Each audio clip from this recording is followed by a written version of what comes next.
Alright guys, we're back. This is part 2 of my Halloween-themed Rob Gavagan react here on DSP Gaming. We're now going to go back into more of the scarier, less mysterious, but more really creepy stuff. This one is 10 chilling 911 calls with the actual audio. So, here we go.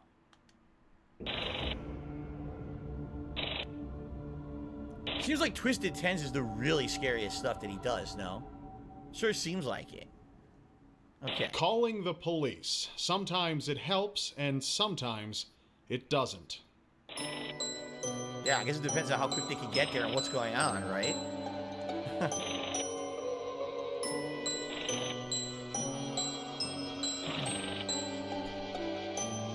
Alright, here we go.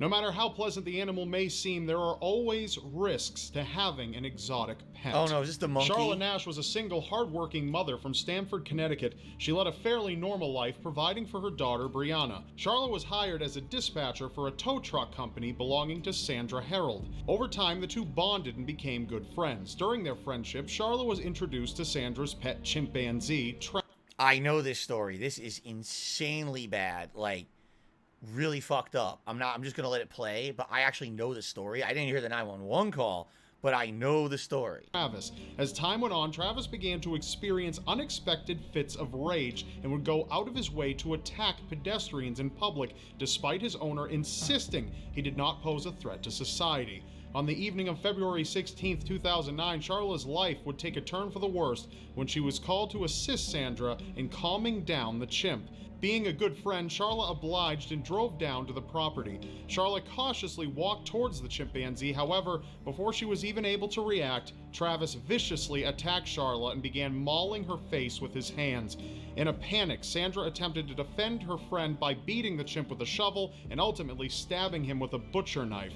The attack on Travis negatively impacted him as he knew his owner had harmed him. This only enraged him as he continued to ravage Charlotte between beating and biting. Sandra made a frantic 911 call moments after stabbing Travis. Now hold on. Before we listen to this, I hate to say it, alright? First of all, people need to cut this shit out. People need to stop taking exotic animals and taking them into their homes like they're domesticated. There's a difference between an animal who for hundreds upon hundreds of years, if not longer, has had its line become a domesticated animal, you know, house pets, as opposed to, oh, a lemur, a fucking Capuchin monkey, a chimpanzee, a fucking wild boar.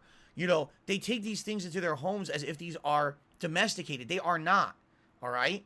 And it's fucked up that these people do this. First of all, I have to ask the question, how the fuck is this legal? How is it legal to have a chimpanzee in your house? How? How do you not have a law saying you should not have a wild fucking animal in your house? It's not good for the animal. It's not good for you. It's not good for anyone around you. This is an awful thing. How the fuck is this allowed? It blows my mind because I hear these stories. Kat and I were watching a year or two ago some veterinary shows, you know, a vet practice, and you would see people bring in these animals, and you're like, how the fuck do they have that?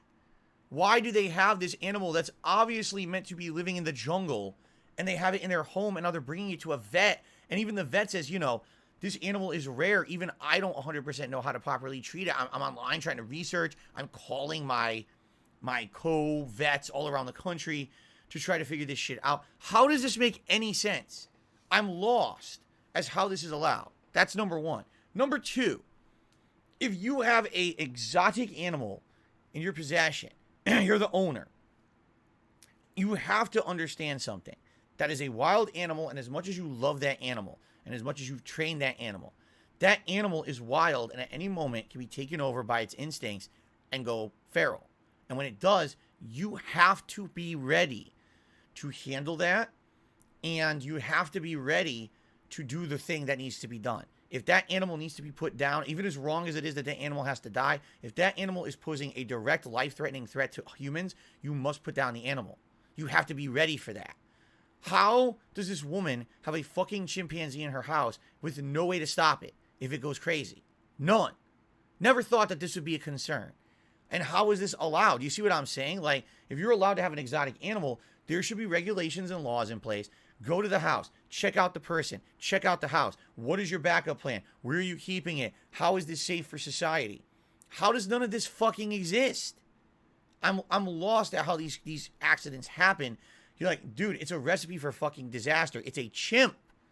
So why the fuck would you think it's safe to have as a pet and have no way to stop it? That's nuts to me. You know what I'm saying? Even Siegfried and freaking Roy, these guys who had a lifetime career training animals, one of them was mauled by an animal. Even though it was trained, it still happens. You have to be ready for the inevitability that this will happen. So I just don't get it, and I want answers. And I haven't gotten any. I keep hearing, oh, there's just nothing. There's no regulation. There's no law. There's no protection. Well, how about it's time to start, right? Enough with this insanity, this nonsense. What if your fucking neighbor has a giant bull in their house, and then the bull breaks out and destroys everything in the neighborhood? Like, how is that allowed? Right? Like, what is going on here? Exactly. No tranquilizer gun. No plan. Just, oh, my chimp's acting up. Can you come over and help? No. Fuck you. You're an idiot. Okay. And then, exactly. El Grey Zorro says, even dogs and cats can go crazy. Can you imagine an undomesticated animal? And dogs and cats have been bred for hundreds, in some cases, with cats, people say thousands of years. They've been bred to coexist with humans. And even then, there's always a risk involved, right? You have to be ready for that. How the fuck do you not understand that a chimp shouldn't be in your house? All right. I got a tip. An anonymous tip. $3.33 to have a nice stream. Thank you very much to the anonymous tipper. That's going to push us to $80 in tips. Thank you so much. Nice round amount. I appreciate that. Thank you very much. Okay.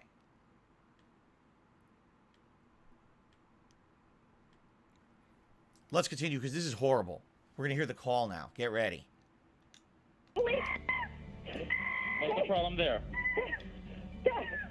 The chimp killed my friend.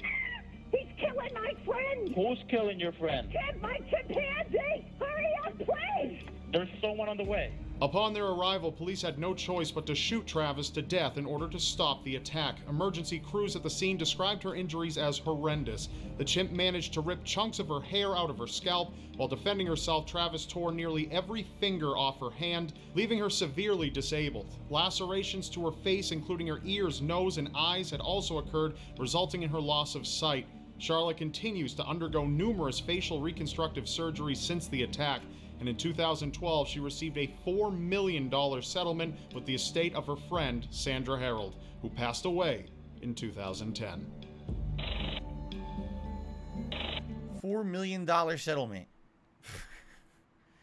$4 million. By the way, Dietrich, thank you for the super chat. He says, thought you would be at the Mariners game. I don't watch sports. I don't care about sports. I care about that. I'm too macabre and dark for that. Come on. I remember seeing that woman on, like, talk shows. She ended up being on talk shows, all deformed and stuff. But eventually, I think she started living a better life. It just took a long time for her to get adjusted. But seriously, like, what the fuck, man?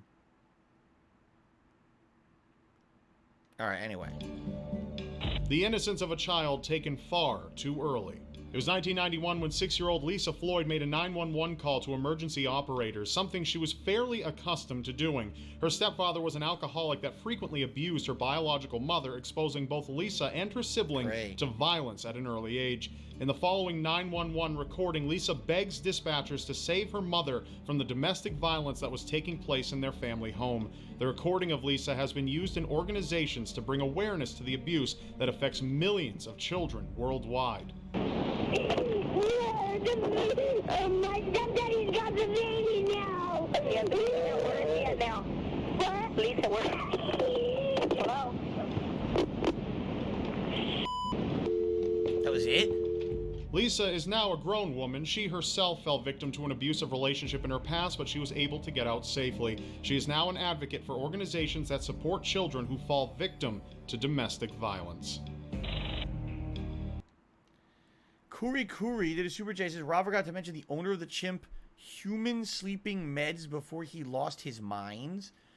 You're saying that she was drugging the chimp, which is always going to have a great outcome, right? Putting drugs that aren't for animals into your exotic animal, right? Jesus Christ.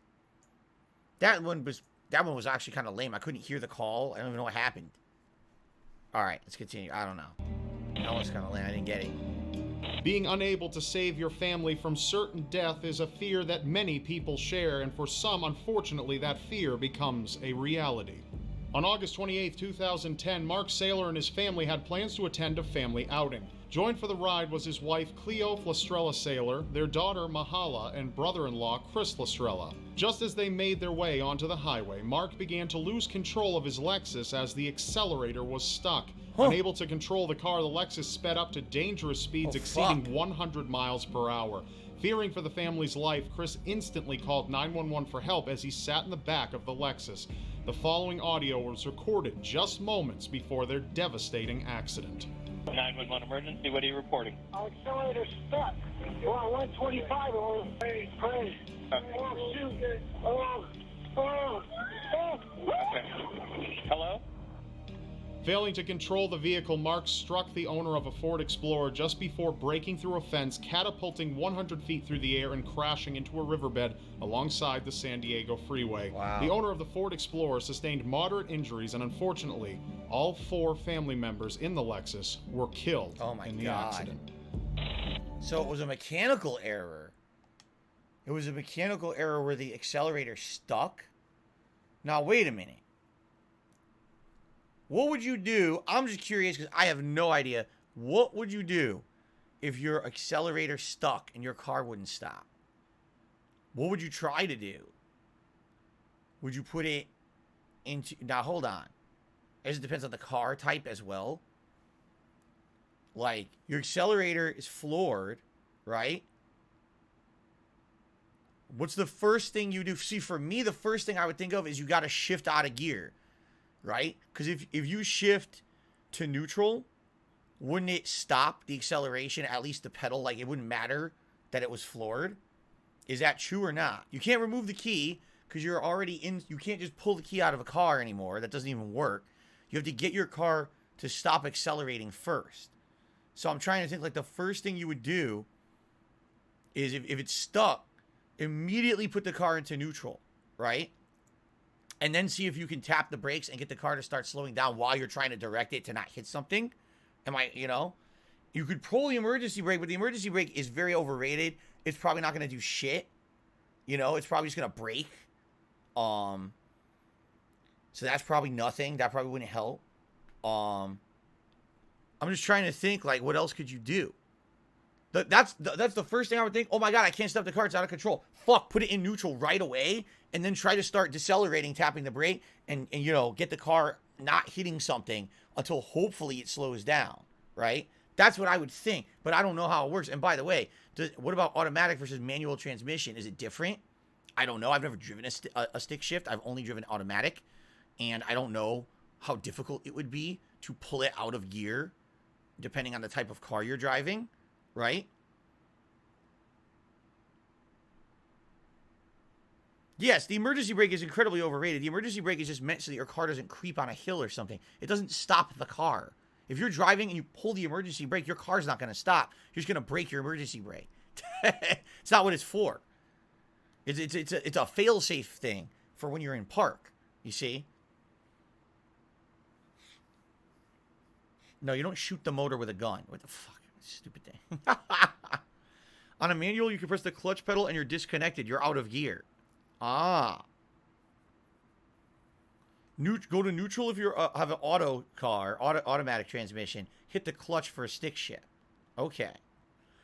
You said it was a Lexus. You don't know. It could have been manual. You don't know. I guess you got to be ready for crazy shit like that, right? You kind of have to be ready. So, I guess that's my plan. I drive an automatic. So... If that ever happened, my car, oh my God, what's going on? My pedal's stuck. I'd immediately try to go neutral and then start braking and control the car, you know, until hopefully it slows down, right? That's what I would think, you know. But who knows how fast. I'll tell you what I wouldn't do. I wouldn't pick up a phone and start calling 911. That's not going to be effective. This is a life or death situation that you're in the moment in. So that's not going to help. It says he was in the back seat, which I guess he was trying to help. But damn, that's fucked up. Okay. During one's adolescent years, dating is supposed to be a thrilling experience, but unfortunately, that's not the case for everyone.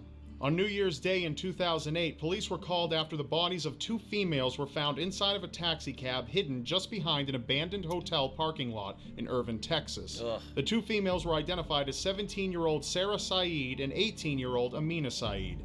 2 sisters who were both shot 11 times in the vehicle belonging to their father, Yasser Abdel Saeed. Despite their father marrying a non-Muslim woman from Texas, he was extremely strict in the upbringing of his daughters and enforced them that they would eventually be sent off to Egypt to marry men inside of their own religion. Yasser kept a close eye on his daughters and began spying on them while they were out in public. In a videotape Yasser took of Sarah at her work, he exclaims his daughter would be in big trouble for smiling at a customer she was speaking to. What? After looking through personal notebooks and inserting an audio tape into Amina's vehicle, Yasser discovered that Amina had been dating a boy who was not of the same religion as the family. Realizing that his daughter went behind his back, he drove the girls out to pick up lunch, parked the car in a hotel parking lot, and began shooting at both sisters. Amina was in the front passenger seat and was killed instantly just as Sarah called 911 in the back seat of her father's car. Ma'am,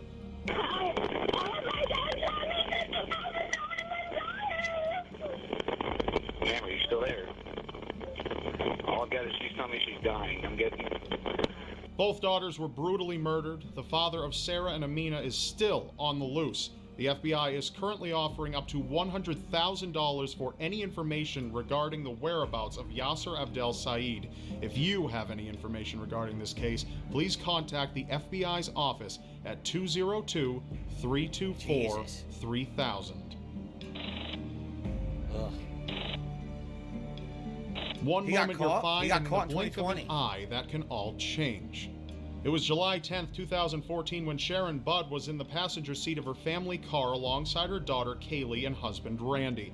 As the family was driving on Interstate 80 in Pennsylvania, a 5-pound rock smashed through the vehicle's windshield, colliding with the side of Sharon's face. Oh my the unexpected accident caused shock and terror to arise as the family pulled over to the side of the road. Moments after Sharon was hit, her husband had discovered that the rock severely fractured her brain, blinding his wife in her right eye. While she struggled to breathe and stay alive, Randy called 911 in utter shock, not knowing if his wife of 31 years would make it to see another day. Oh my God, something came right through the windshield. Hi, I'm on the highway, Route 80. Something just came through my windshield and it hit my wife and I think it went right through her head. Oh my God. Can you please? Police were able to charge 4 teenage boys for their reckless activity after they threw the rock out of their car. Sharon continues to undergo facial reconstructions. Though the accident has changed her life forever, she continues to live with high spirits and is empowered by the support she receives on a daily basis from her community. Wow, that was really fucking worth it, wasn't it? You fucking pieces of fucking shit. You know, I'm always of the opinion that fighting fire with fire is bad, but perhaps maybe if there was actually like really serious consequences for fucked up stuff like that, people wouldn't do it. You know what I mean? Like, now this woman has to go through the rest of her life all fucked up because these idiots, right? And the thing is that happens all the time. That's recently happened here. In the last 2 years, here in the Seattle area, there was someone who was doing this for 2 years. They were just standing on bridges and throwing rocks and then walking away. And they were doing it on a daily fucking basis. And people's cars are being damaged, people are being hurt. They finally got them. They're just recently, I think, within the last couple of months, arrested them. They found the person finally. But, I mean, Jesus fuck. At what point, again, it's like, geez, we're the parents. How do you think this is fucking funny? What is the joke? No, really, what is the fucking joke? That pisses me off. What is the joke? Wow, you mauled someone, and now their life is ruined. Har har. Seriously, I'm not for like fucked up punishments, but Jesus Christ, man, something has to be done when something like that happens to deter more people from doing it, you know? I'm upset. If you can't tell, because I got very loud there. I was very upset. I hate shit like that. I hate stories like that. But, you know, it also has something to say for the United States and our justice system, that people do keep doing shit like this and get away with it. You know, do we need a better justice system to stop people from doing really fucked up things? I don't know. It just pisses me off to hear stories like that. And you know, they caught the kids, great. And what happened? Can I hear the happy ending that they fucking reformed? Or, you know, I don't know. I'm very upset. That upset me. Nato Durst says, bring out the beanie. We are currently at $80 in tips. We can pick a hat when we hit 100, but we're not there yet. And I'm very upset. All right, let's continue.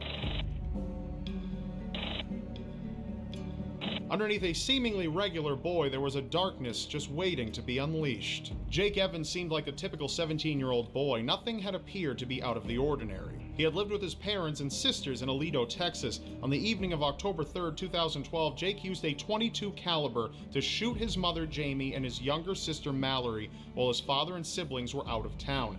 At 12:30 a.m., Jake calmly made a phone call to 911 explaining what he had just done as the bodies were left lifeless in the family home. Killed my mom and my sister. What? I just killed my mom and my sister. You just killed your mother and your sister? How did you do that? I shot him with a .22 revolver. Jake was apprehended and wrote a 4-page confession to his brutal actions. He formed a hatred for his family and was inspired to kill after watching the Rob Zombie remake of Halloween 3 times that same week.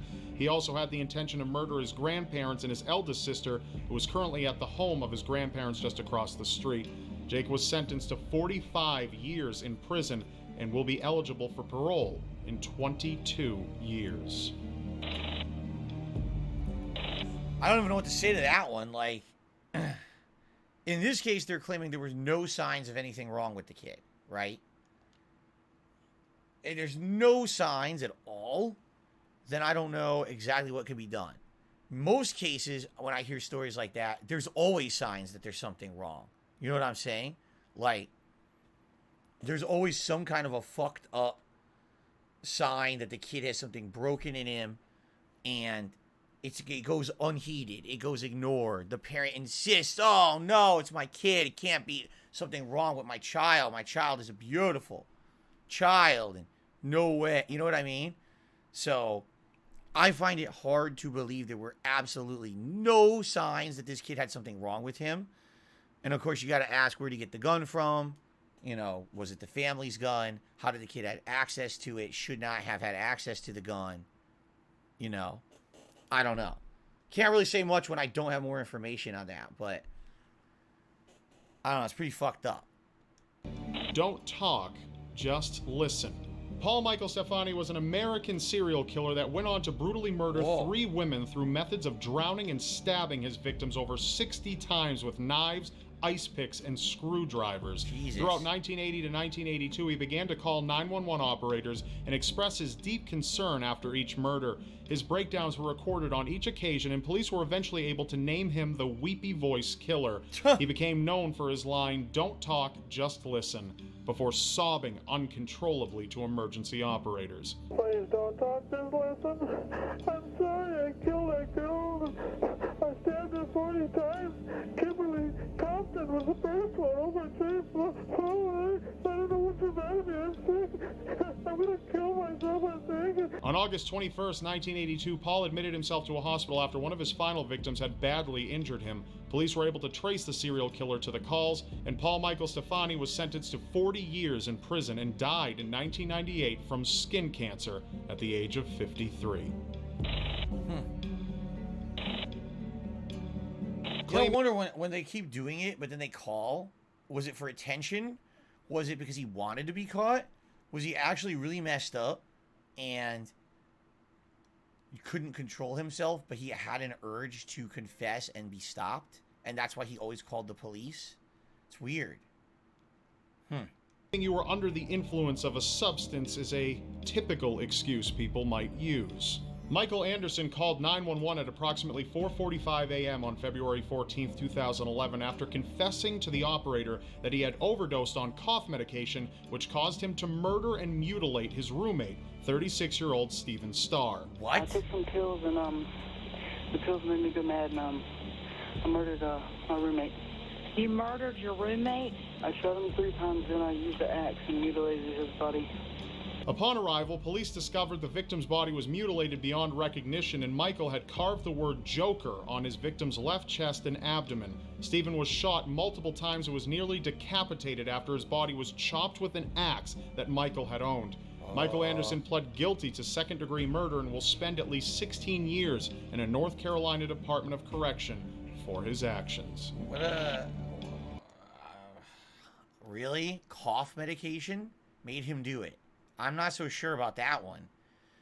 It'll make you loopy, maybe, right? It's gonna make you fucking go insanely crazy and mutilate and murder someone. I don't know. I don't know about that one. I mean, I'm no doctor, but I'm a little skeptical. People are freaking out because it said 16 years. Yeah, I don't know. I'm not going to comment on the sentences here. I'm not going to comment on our legal system and its sentencing process because I already said I don't really like our legal system to begin with. But, yeah, like, I took a few cough medications, right? And somehow it made me completely go nuts and murder people. I don't know about that, right? I don't know about that at all. Okay. It was supposed to be a joyous event for a new bride. Multiple calls were made to 911 on the evening of May 4th, 2013 after a limousine caught on fire while driving across the San Mateo Hayward Bridge in Foster City, California. Inside the vehicle were 9 women who were in the middle of celebrating the recent marriage of 31-year-old Nerissa Fojas, a nurse who was planning on having a second wedding with her extended family in the Philippines. The driver of the limousine, Orville Brown, called 911 in desperate need to help save the women who were trapped inside the engulfed vehicle. With the flames reaching dangerous levels, Orville stood by in panic as his passengers screamed for help. Oh my God. I cannot take it off! 5 of the women, including the bride, died as a result of smoke inhalation. 4 of the women managed to survive once firefighters made their way to the scene.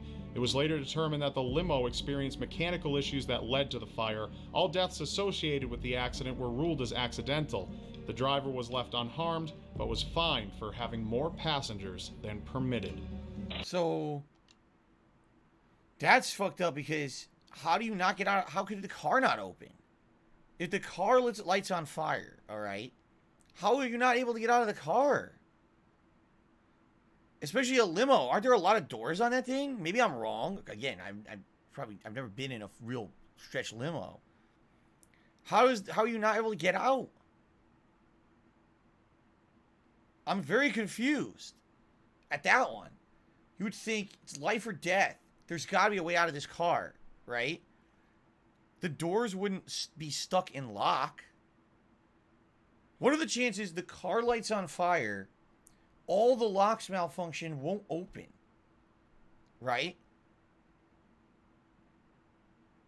Fire causes electrical failure of the locks. There's got to be a way to, like, escape. Break the windows. It's also a limo. Wouldn't it have... I guess some limos would have, like, a rooftop you can open. The way I see it, this is my take. If you're a limo driver, you absolutely positively should always have a way in an emergency to get your passengers out, right?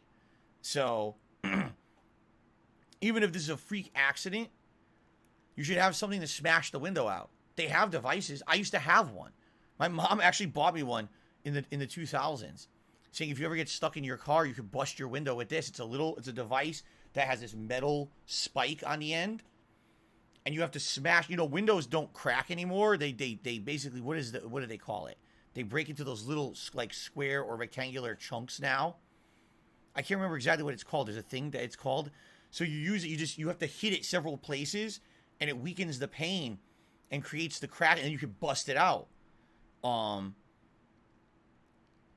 But seriously, like, you have to have that. If you're someone, your job is to drive people around, you absolutely should have that at all times. Because you're a driver. It's your job to get people from point A to point B safely. And you need to be able to be ready for a crazy situation like that, right? I'm being told the prongs on your headrest is designed for that. Is that why your headrest comes out? Because usually every car, the headrest can pop out, right? Is that why? It's supposed to be an emergency device? But you gotta be ready for that shit. Like, I don't blame the driver for the car exploding into flames. Obviously, he didn't intend that. But at the same time, it's like, is there no way to open this car? Like, this is crazy, right? Even if the locks malfunction, you can get a window out, get someone out. Like, this is nuts to me. So, anyway, let's continue. Ugh. Last one in this video. The final call from Kevin Cosgrove has gone down in history as one of the most tragic of all time. Wow. Kevin Cosgrove was a vice president of claims for Aon Corp, a company that provided insurance products for multiple businesses worldwide. On the fateful day of September 11, 2001, Kevin and his colleagues were trapped on the 105th floor of the South Tower of the World Trade 9/11. Center. His 911 call made international headlines after operators captured his final moments of fear as the South Tower collapsed at 9:59 a.m. In the call, Kevin pleads for help, insisting that him and his co-workers weren't ready to die. He later told operators that he had lied to his wife after telling her that he'd already left the South Tower and was safe from danger.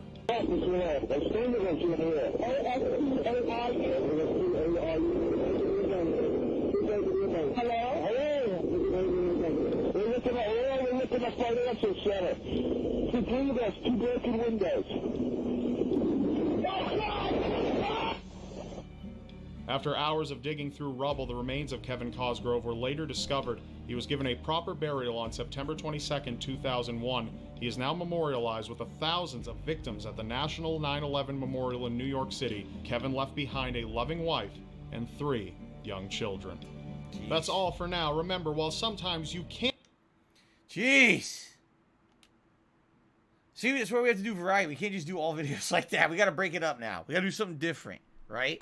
We got to do something that's not that dark. We do one real dark one, and then we do some different stuff for variety, right? So, all right. Let's see here.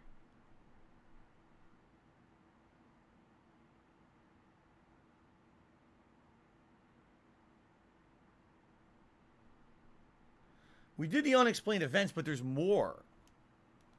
Yeah, there's more than that. Let's look actually just at his channel for a minute. Just go right to his channel. No, I don't want 911 calls. I deleted it on purpose. Right? Just Rob Gavagan. Here we go. Let's see if we can find some funnier ones, or, you know, less dark. I don't want to do all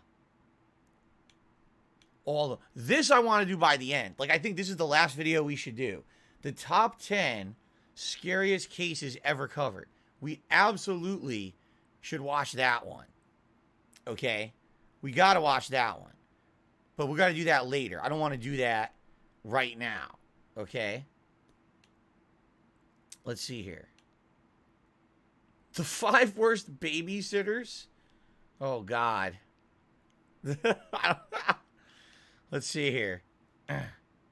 Oh, Jesus Christ. How about European urban legends? Look at this fucking thing. You want to watch that? You want to watch that? Look at that guy. Holy moly. You got John Stamos, Fabio, and that guy right there. Holy Brad Pitt. That might be a good one. I think we should watch that, because that's probably going to be funny. And then we'll do that one next. Okay. Shout out, I got a tip here.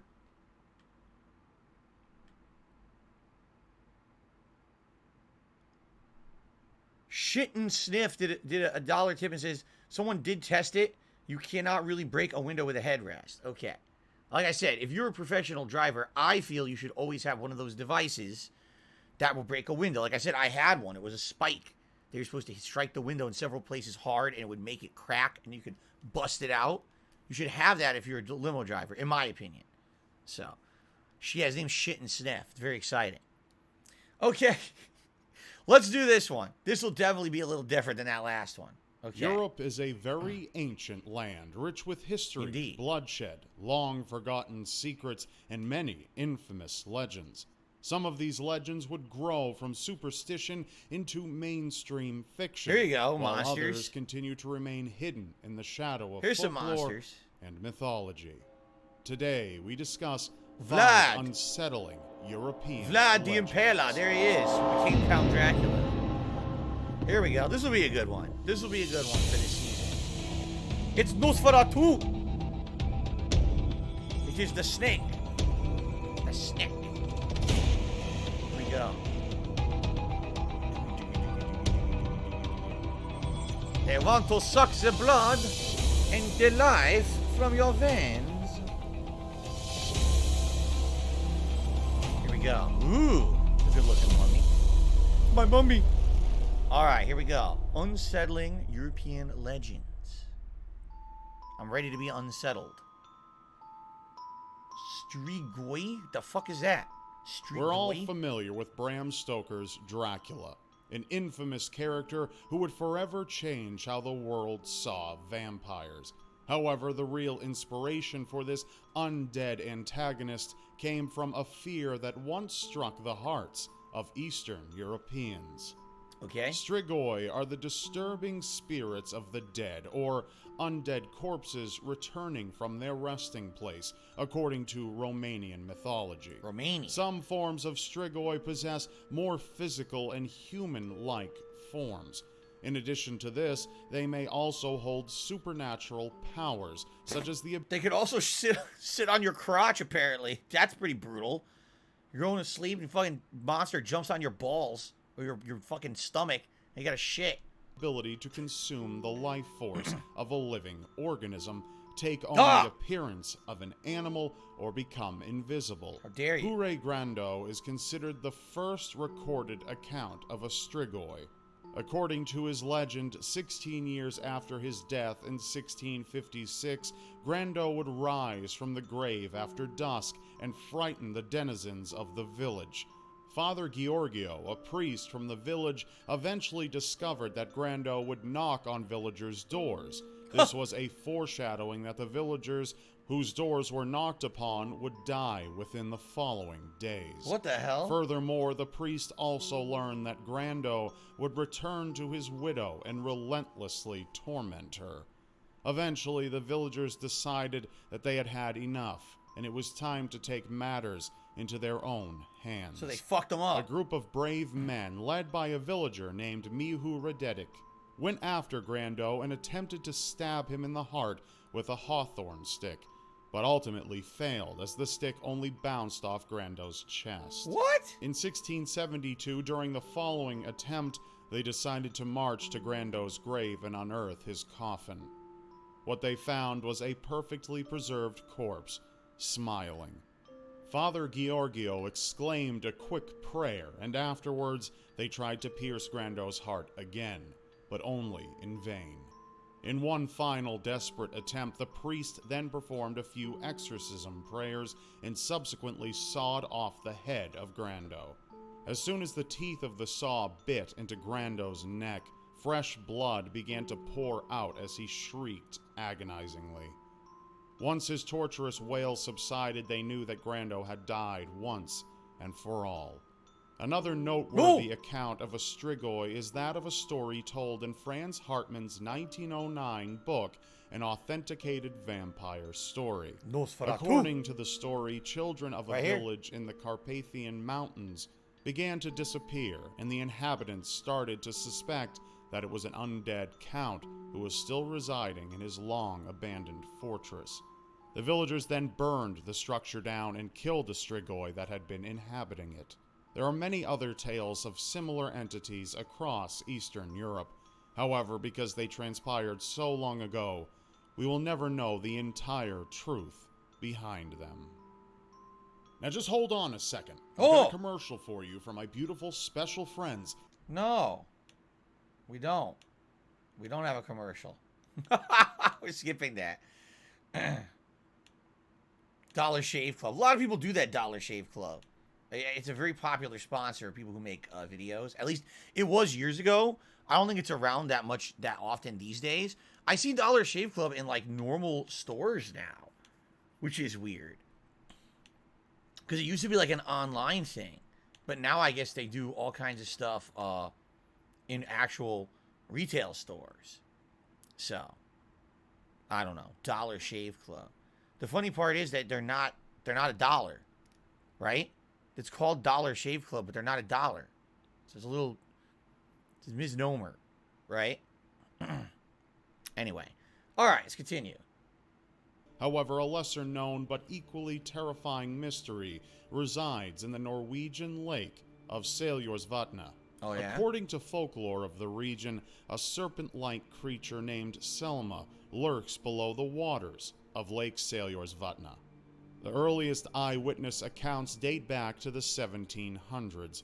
Most individuals who have claimed to see the creature describe it as being 35 to 40 feet long. But it's a snake. One account in particular dates back to 1880, when a son and her mother cut a bizarre creature in half when it tried to attack them in their boat. The lower half of the creature squirmed as it submerged itself underneath the water, while the other half was left to rot on the shore. Ugh. During another incident in the summer of 1918, a man named Carl Carlson went to go fishing off a bridge that crossed a portion of the lake. Hold on a second. But then, Hold on. I just love things like this because I just take a quick look at it. So what do you guys see in this picture? All right, this is supposed to be real, right? Of course it's not. It's supposed to be real. So what do you guys see that sticks out? I'm curious what people are going to say here.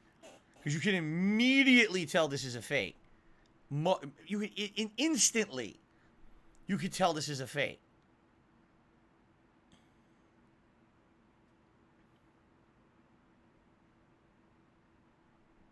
You see Bigfoot? Oh, Bigfoot's in the background? Oh, shit. I didn't even look for him. No, I didn't see that.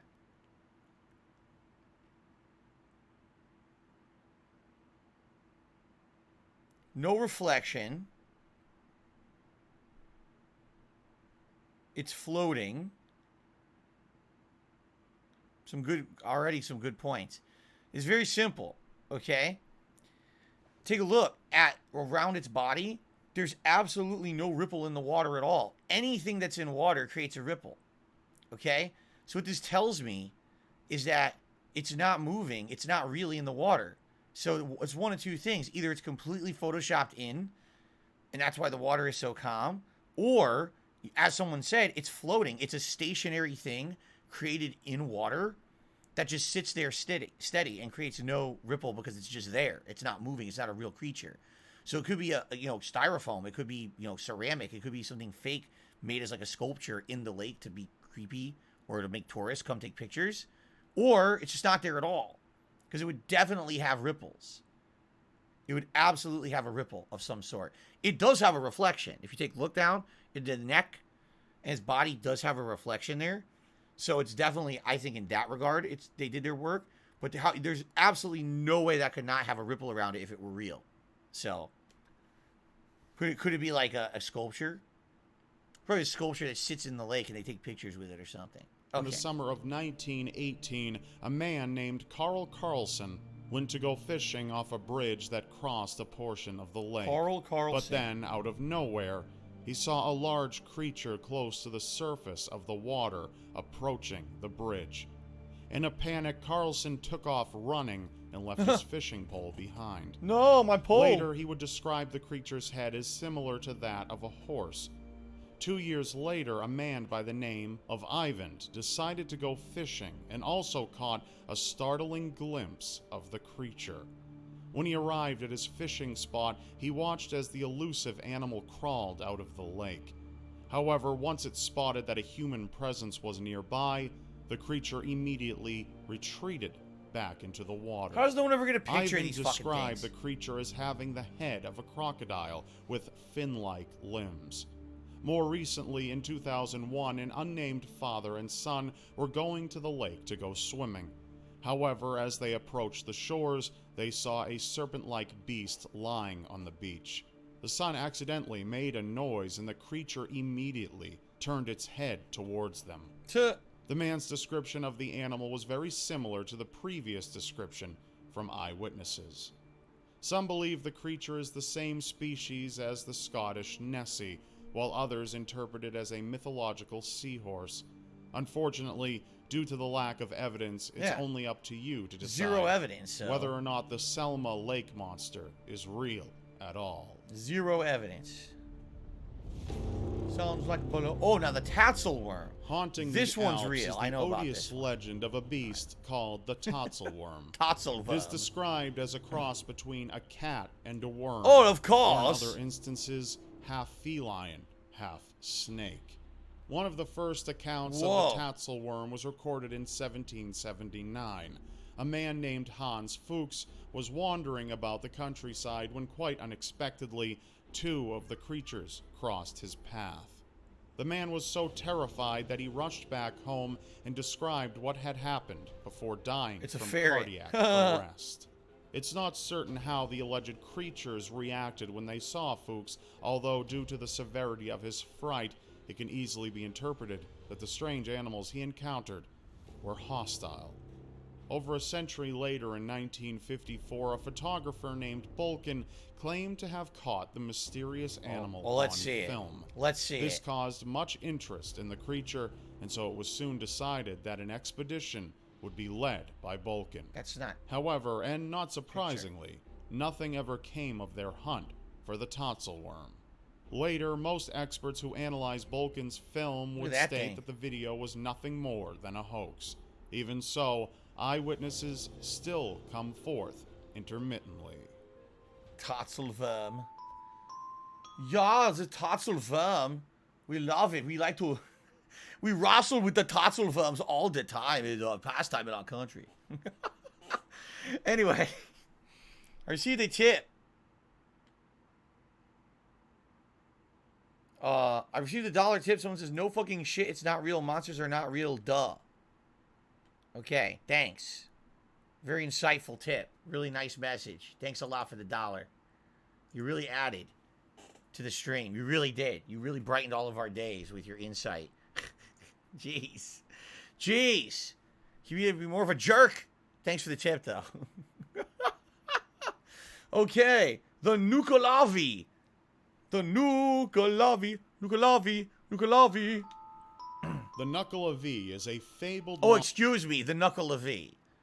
I don't know how I didn't know that right off the bat. Okay, Knuckle of V. Monster from Orcadian mythology that allegedly dwells in the sea. The being can be described as demon and horse-like with some human characteristics. What? It has been blamed throughout ancient history for Wait.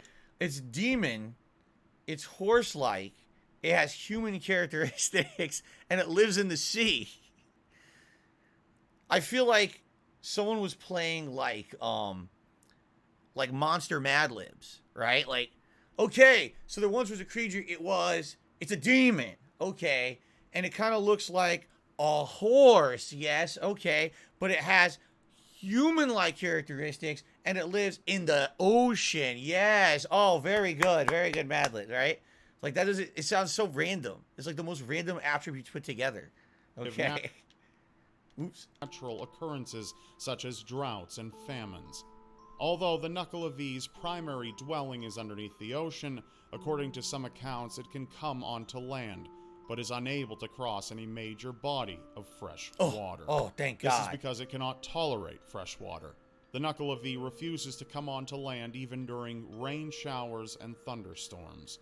Its legend tells that the entity's breath is highly toxic and can kill crops and livestock. I don't know if people The like more that. detailed descriptions of the Knuckle of V illustrate a truly disturbing picture. Oh, here we go. The creature has the torso of a man attached to the back of a horse. What? The arms are said to be able to reach the ground from the human-like torso, and some accounts describe it as having 1 or 2 heads. In addition, skin is never present on the creature. What are we looking at here? With muscle and yellow veins always being exposed. Pumping through the yellow veins is usually blood that is black in color. Oh. These details vary from time to time with the numerous accounts recorded. Looks like However, chocolate. the broader details of the Nuckelavee are usually the same. The mythical being is considered the most malevolent in and around the Scottish Islands. The origins of its legend are mainly influenced by Scandinavian and Celtic folklore. Okay. Not too scary, in my opinion. According to The Slavic mare. and Germanic folklore, a mare is an evil spirit that rides on people's chests while they sleep, causing unpleasant dreams and sleep paralysis if their victims awaken. The word nightmare even derives from the name of this daunting legend. Oh, I didn't know Mares that. usually take the appearance of an attractive woman with black hair, pale skin, and a nightgown. They are believed to enter the houses of their victims by slipping through tight cracks in the walls and floors in the form of sand or smoke. Mares usually target males and attack them during their sleep. However, they are also known to drain life from animals and plants, such as trees and horses. In addition to this, it's believed by many that mares are able to shapeshift into certain animals. To name a few, some include frogs, cats, oxen, dogs, and I've even heard that. wasps. See, because However, throughout the different countries in Europe, some of these details vary. For instance, cats. Oh God, look at that. It's that's wait a minute. That's Insidious. I've seen this movie. That's Insidious right there. Anyway, cats have always had a bad rap for this because cats have a tendency sometimes to crawl on their humans and try to lay on their chest and be comfy there. Jasper's done it to me every once in a while. He does it to Cat as well. They actually used to have a rumor or urban legend that a cat can be a demon that's trying to suck your life force out of you in your sleep. And so if you wake up and there's a cat laying on your chest, it's trying to kill you. Yeah, people are stupid. They make up really dumb shit. It doesn't make any sense at all. A cat is trying to suck your life force out? Like, what the fuck? No, the cat likes to snuggle with its human. It likes to be warm. It likes to be comfy. Especially if you have a comfy blanket or something that you're a comforter and the cat isn't in it, the cat's going to want to be in it. So it's going to want to crawl like right now. There's a comforter on the bed that's very comfy. So sometimes Jasper will crawl on either Cat or me and try to snuggle into the comforter with us. He likes that. He doesn't always just do it on the chest. Sometimes he does it on the side as well. But yeah, it's kind of silly that they think a cat is going to kill you. Anyway. Polish folklore portrayed mares as spirits wandering from the bodies of restless people, while Romanian mythology sometimes depicted them as the offspring of two strigoi.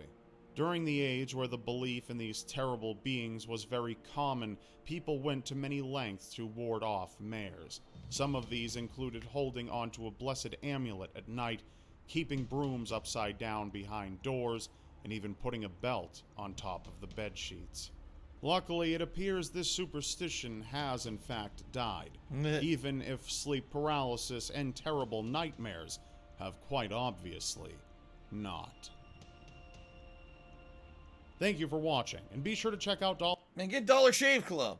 No, sleep paralysis has happened to me too. I've had nightmares where, you know what it is? It's when you're in those lucid dreams where you're half awake and you're half asleep.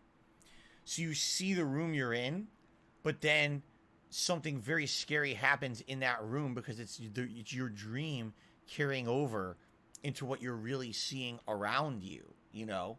I've had those. I've had, you know, when I used to live in my parents' home when I was a kid, I would open my eyes in the morning and I would see the whole room, but then I would dream that there's like a creature coming at me, a monster, crawling up slowly up the bed on top of me, like, you know, but you can't move, you're paralyzed. It's coming for you. Yeah, I've had those before, for sure. Okay. That was interesting, and that was definitely Halloween-esque. What else can we do here? Horrifying videos you'll never see. They're completely forbidden. Really? Scary true Halloween tragedies. SD Chargers, no, I don't do DSP tries it anymore. He keeps posting in the chat, there's a new Dream World and Space Coke flavor. It would be great for you to try. I don't do DSP tries it anymore. It's been retired for years, dude. Every once in a while, I'll bring it back for food during a marathon. I don't do that. Like, why are you... Then again, people still ask me for Cooking with the King, so... A horrific murder plan caught on camera. Jason, how about some ghosts? I don't know if he has any ghosts. We could search for that. Unless we just find one. Let's see. We did this one. This one we did last time, the ghost encounters. Scary plants.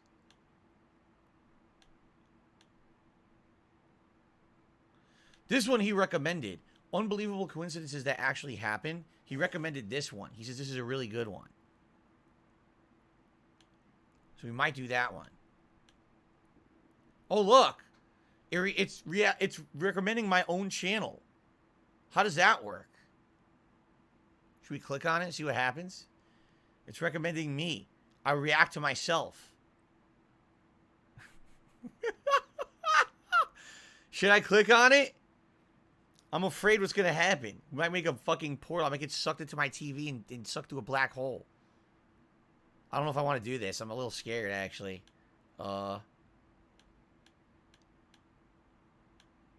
It's just looping now. Cemeteries with bizarre backstories.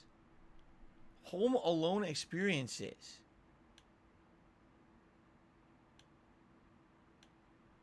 The most dangerous places in the world. People who died right after winning the lottery. Jeez. Oh, haunted dolls. Who wants this one? People were asking for this earlier. Haunted dolls. Want to do that? I think we should do that. Yeah. No. You're afraid of dolls. You're scared of dolls. You don't want to do it. What's wrong with dolls? Dolls are great. I had dolls right here. Look, I had a doll right here. Nosferatu. I got Bone Meal right here next to me. They love me. They're my buddies. They're not going to do nothing. What are you afraid of? I don't like Annabelle. You're afraid? Now we got to do it. Just because you said that, we're doing it. Here you go. Haunted dolls. Here we go. Just because you said that, we're clicking it. That's what you get. You shouldn't have said nothing. Should have kept your mouth shut. Dolls have the potential to be a child's very first best friend, but is there something more than stuffing, plastic, or porcelain lingering behind those glazed, emotionless eyes? Could the doll you hold so close while you dream be your worst nightmare? Yes.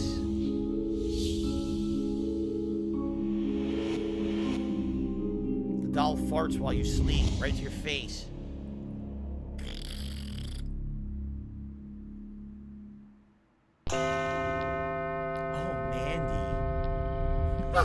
Imagine you're about to go to bed, you pull back the sheets, and you're just ready to set yourself down, when all of a sudden you hear a faint crying, a baby crying, and it's coming from your basement. This was the frightening reality for an owner of Mandy, an old doll said to be around 100 years old. Whoa. Her owner would keep Mandy tucked away in her basement, a place where old things often are kept. Mandy's owner would investigate the crying and usually find a window open and a breeze coming through.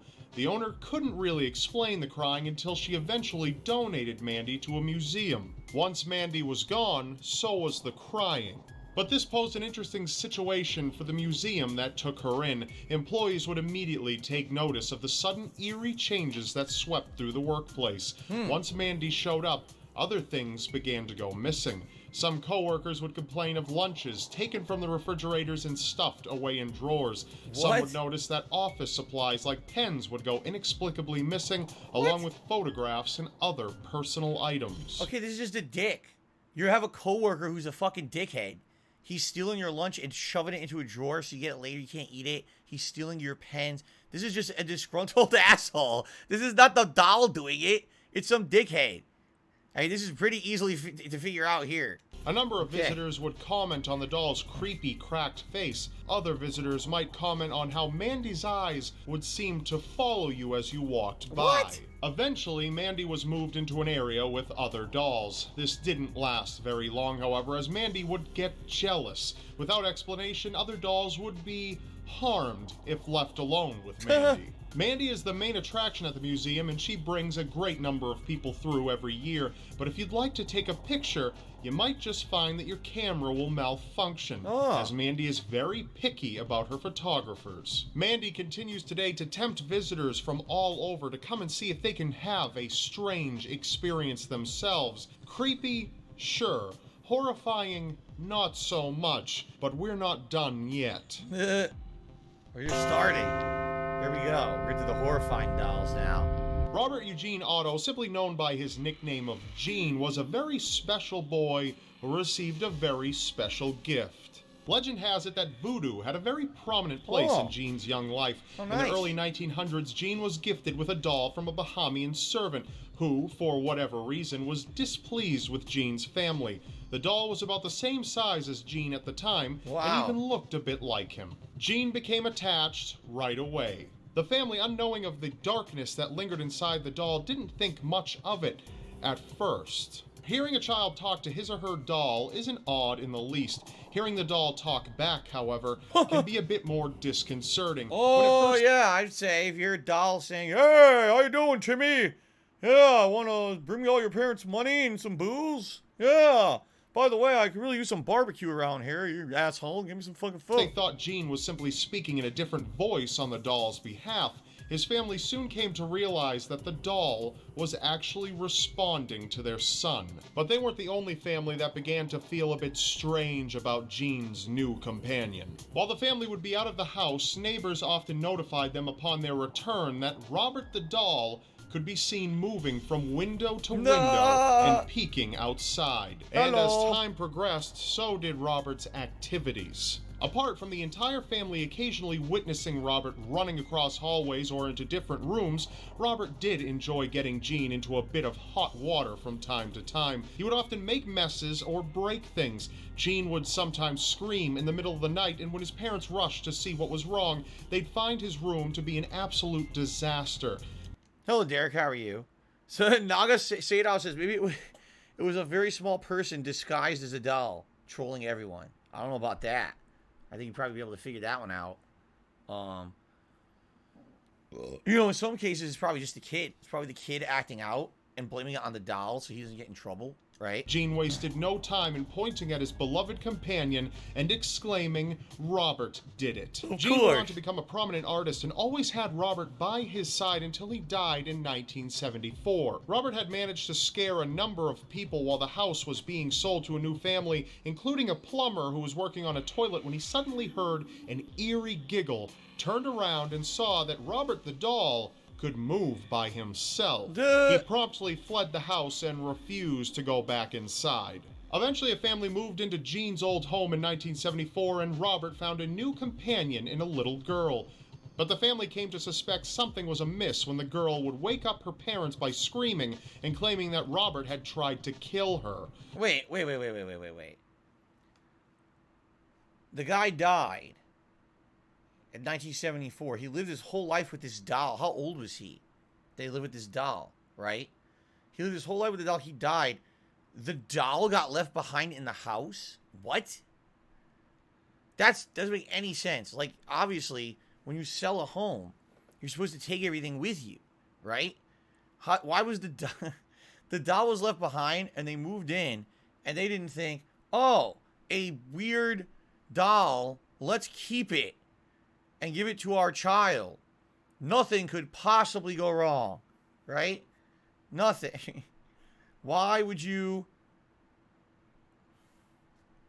All right, let's continue. Despite this, his new owner kept him until she donated him to a museum in 1994. Now Robert spends most of his time on display in Key West, Florida, where visitors often claim to see Robert's expression change. Much like Mandy the doll, Robert doesn't much care for electronics. Many people won't be able to take pictures or make phone calls unless they ask Robert for permission first. Near Robert's display, there are a number of apology letters posted on the walls from people who had taken pictures or made phone calls without asking Robert for permission first. They found from that point forward their lives to be a bit unlucky. Duh! So they apologized to him. Now everyone knows the story of Annabelle if you saw the movie. You know, The Conjuring and or then the spin-off Annabelle movies, but I guess we'll follow it anyway. Let's see here. Very weird. Derek says he's having baked chicken with cream sauce and rice and some leftovers. Oh, those are leftovers that he already had. We're having just pasta. I don't know which pasta. We have two different pasta things we can make. My wife's gonna make one of them. I don't know which one, but she's gonna make it between like 4:30. So we got about half an hour, a little over half an hour left before I go on dinner break. And when I come back from that, I'll probably have the window open because it looks like the sun is actually starting to go down a little bit. So I'll probably end up opening the window for the rest of the night. Yeah. All right, Annabelle. I've never seen the Annabelle movies. I only saw The Conjuring. So I saw her appearance in The Conjuring, but I did not see the actual origin story movies or anything like that about Annabelle. It's all good, Derek. Good to have you here, right? Okay. You really must be careful in those old antique shops. It was an antique shop in 1970 where a mother who was looking for a unique gift for her daughter Donna came across a Raggedy Ann doll that seemed to be the perfect fit. Donna was about to graduate nursing school and was more than pleased with receiving the doll as a gift. Donna brought the doll with her to her apartment where she roomed with another nursing student, Angie. Donna often kept the doll on her bed where it would lie motionless, for a little while anyway. Eventually, Donna would come home to find that her doll had changed positions. At first, the changes were only subtle, and she figured that perhaps someone had bumped the bed. But eventually, the changes became much more pronounced. The doll would change positions completely, sometimes sitting with arms and legs crossed. Sometimes the doll wasn't even in the same room it had been left in. Perhaps it was a small prank played from one friend on another, but they came to realize that this Raggedy Ann doll was no prank at all. Eventually, Donna and Angie would return to their apartment to find the doll standing up on its own, leaning against a chair, frozen in place. The doll was full of stuffing. There was no way it could stand on its own, but there it was, almost as if it had frozen just when Donna and Angie came through the door. The girls, a bit unsettled by the activity, confided in a mutual friend named Lou. Lou was convinced the moment he laid eyes on the doll that she was evil. Despite this, Dawn and Angie decided to keep the doll. They didn't suspect anything sinister was afoot, but they were very, very wrong. The doll continued to get into positions by itself that no one could replicate, but a new addition to her routine came to surface when little notes began to appear around the apartment, and in child's handwriting read things such as, "Help us," or "Help Lou." Dawn and Angie at this point began to suspect that a friend might have obtained a copy of their apartment key and was sneaking in and setting up an elaborate prank. In order to prove this, they sent up numerous subtle little traps around the apartment. The doll still moved. The traps were never disturbed. Things began to shift into a creepier direction when Dawn and Angie came home one night to find that the doll had gone from the living room into Donna's bedroom. This wasn't a surprise at all at this point, but when Donna entered the room, she discovered that her beloved doll was bleeding. They contacted a medium who spun an elaborate story that a young girl named Annabelle Higgins died a long time ago in the area of their apartment and simply moved the doll around to get attention. She wanted to be loved. Donna and Angie were taken up by the story and saw no reason to cast out the doll that they now called Annabelle from their lives. That turned out to be a dreadful mistake. Lou tried to convince them to get rid of the doll, but they refused, claiming that doing so would be like abandoning a child. Wow. Annabelle didn't take kindly to Lou's distaste for her, and one night, Lou awoke in his own home from a bad dream to find Annabelle over him, strangling him while he remained paralyzed in his bed. Right. He blacked out and woke up the next morning convinced it wasn't a dream. Lou wasn't deterred by Annabelle's warning, however, which only led to him getting attacked once more in Donna's bedroom while Donna was out of the apartment one night. Angie was there to witness it, and upon inspection had discovered that 3 large claw marks were gashed across Lou's chest. They were bleeding considerably and irradiating a great amount of heat. The 3, now convinced convinced Annabelle was sinister, came into contact with Warrens. legendary demonologists Ed and Lorraine Warren. Those are the real Warrens. So that's what they really looked like. Nothing like what they looked like in the Conjuring movies, right? Like, not even close. So these are the supposedly famous, renowned demonologist investigators, who were shocked that the girls would believe what a spiritual entity would have a medium tell them. They determined that Annabelle was not in fact haunted herself, but was a... First of all, that doll is huge, right? Like, when you think of Raggedy Ann doll, I think of like a small doll. This thing's like giant. Like, that's child size. That's creepy that that thing is so huge, right? Pretty insane. Huh.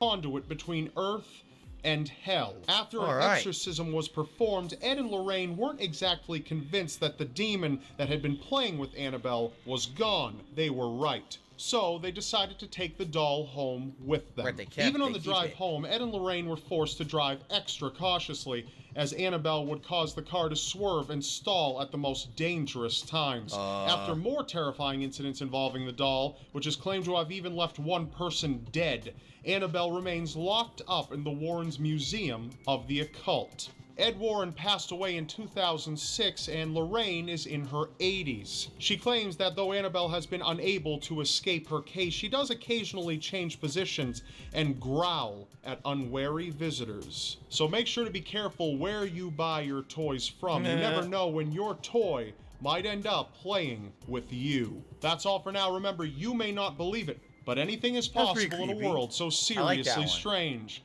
I'm Rob Dyke, and I actually like that video. That was a pretty good one. That was the real Annabelle story. Of course, is it real, or did they make up most of it, right? But, yeah. Okay. Phew. So, we got a little over half an hour left, like about a half an hour before I go on my dinner break. So we got to find like another couple videos to watch. It's getting very dark in here now. You notice that? Are you guys okay with this, or do you want me to turn on a light? I could turn on like a smaller light if you guys just don't want it so bright, unless you like me in the dark. Do you like me in the dark? I know when I come back from my dinner break, I'm going to have a light on. At that point, it's going to get too dark. What do you guys think? Everything's good? Let's leave it for now. Oh, you guys want it? All right, whatever you guys want. Maybe I'm just so ugly you don't want to see me, right? Do the Walmart one? There was a Walmart video? I didn't see a Walmart video. What are you talking about, a Walmart video?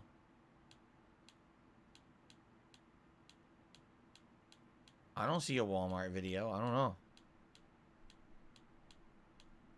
No. There's no fucking Walmart video. You made that up. There's no Walmart video. Okay.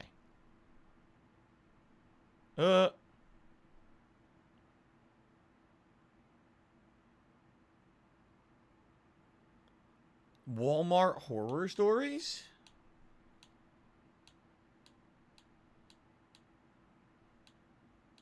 I don't see this. Where did you see this? It wasn't there. It's his newest video? Oh. Okay, let's do this one. Disturbing events involving people at Walmart. You want to do that? His latest video from 2 months ago. All right. I mean, Walmart already is pretty scary. So now we're going to... Oh, man. All right, here we go. These Twisted 10s are pretty twisted, admittedly. Here we go. Walmart. Just about every single person on the planet has been there at least once. Before the internet became such a popular place to buy things, Walmart was where it was at. And in many ways, for better or worse, it still is. And due to it being a staple in so many people's lives, Walmart seems to serve as a microcosm for society as a whole, with all the absurdity and horror included. Great. From the discovery of corpses to chilling abductions and everything in between, here are 10 of the most unsettling events that have happened at Walmart. Do I have a local Walmart? Oh, yeah, of course. Everyone, I think, has a local Walmart, right? I don't go to it. I purposely stay away. I think in the entire time that I've lived here, I've gone there twice. And it was because I went other places looking for stuff and they didn't have it. And I went there looking and they still didn't have it. I avoid it if I can. I don't like the idea of a giant corporation ruining everyone's local businesses. It's definitely not the most savory place to go. Usually when you go there, there's some kind of nonsense going on of some sort. They don't train their employees. They underpay their employees. They mistreat their employees. It's all well documented, you know. It's basically the worst piece of American retail that exists. It's Americana in a nutshell. Everything wrong with American business is Walmart, essentially. So, okay, here we go.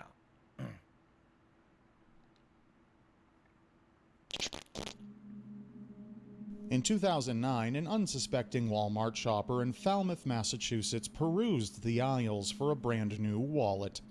After finding one that looked promising, After finding one that looked like a pair of pants, up to take a look inside, but what he found definitely wasn't what he was expecting. What? Instead of the standard plastic inserts that most wallets come with, this one had something much more disturbing.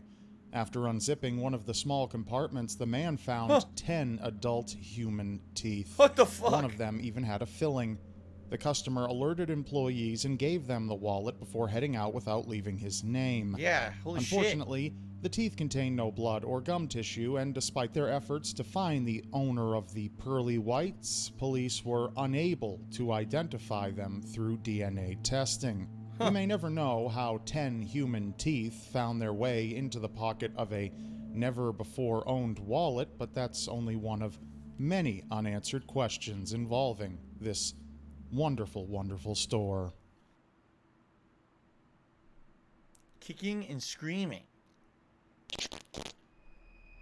Did you ever play hooky from school as a kid? I certainly didn't. Someone's gonna get When one abducted. Atlanta second grader convinced her mom to stay home from school in 2016, she had no idea that she would be fighting for her life later that day. Wow. After arriving at Walmart, the little girl's mom headed off to grab fruit on the other side of the store, leaving little Brittany alone to browse the toy aisle Bad to her fucking heart's idea. content.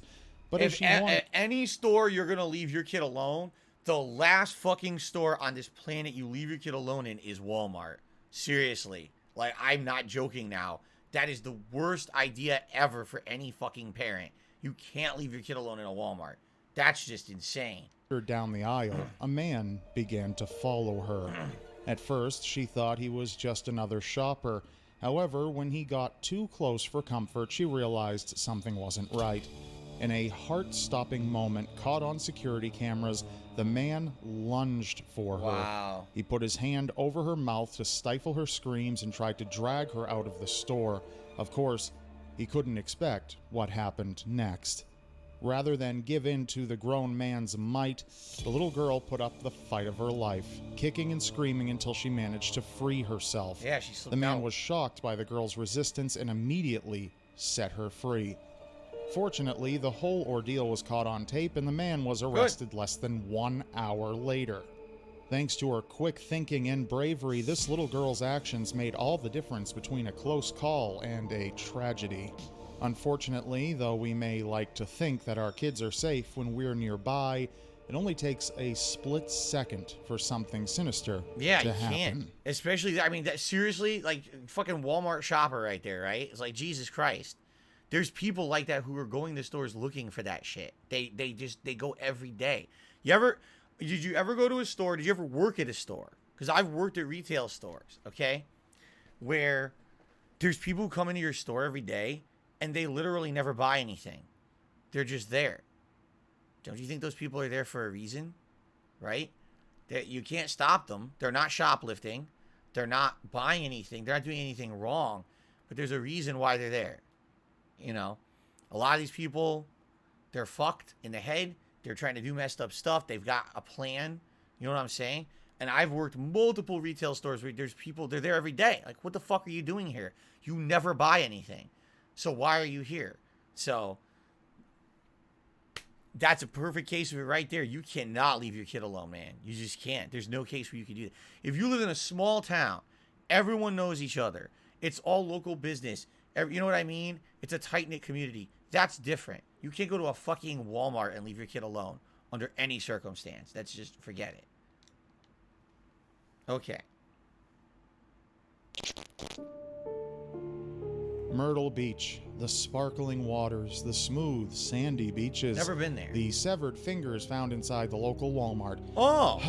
Truly a paradise. In 2016, Walmart's loss prevention officers caught South Carolina resident Carolyn Wright attempting to steal a body armful of merchandise that included condoms, lubricant, and panties.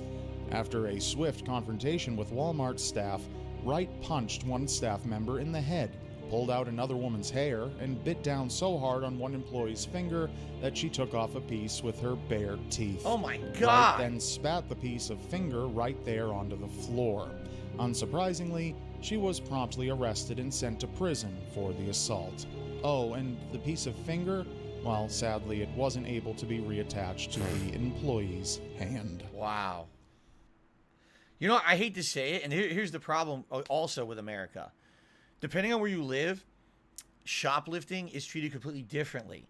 There's some places in America where stores will have security, cops will be called immediately, and people will immediately be thrown in jail for that shit. There's other places where they're just like, just let it go. Just let them do whatever they want. Let it go. And people literally will stare in the store, watching people steal. They're like, you're just letting that happen? They're like, yep, that's our company policy. And out here, it's definitely like that, where they don't do anything about it. You know, it's pretty bad. And now what's happened is a lot of stores, this is a regular thing. Every day, you got people who walk around with backpacks, book bags, and they just, all they do, they walk right through the stores, stealing, and walk right out. There's actually, it's documented now, and the mayors of several towns around us have gotten together and said, we need law enforcement to take this seriously and to do something, and we need lawmakers to tighten the laws, because all our businesses are getting just destroyed, and there's nothing we can do about it. It's bad. And like, for example, let's say you work at a Walmart and you see someone shoplifting, right? What incentive do you have to stop that person, right? You're not security. You don't get paid for that job. You don't get rewarded if you stop them. You know, why are you putting yourself in the line of fire? Why are you putting yourself at personal risk to stop that person, right? Obviously, there's an issue with that person if they think they can just walk into your store and steal to begin with. You know what I'm saying? So, to me, it's like, I understand, like, why, if you work at one of these minimum wage retail jobs, why in the holy hell would you ever put yourself in harm's way? Oh, by the way, let's say, for example, someone's stealing and you try to stop them and they hit you, you hit them back, you get fired. Yeah, you get fired. You struck a customer. Yeah, but they hit me first. They were trying to attack me. That doesn't matter. You're fired.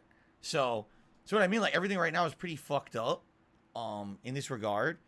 So it's crazy to me to hear this story. That was 2016. That's not that long ago.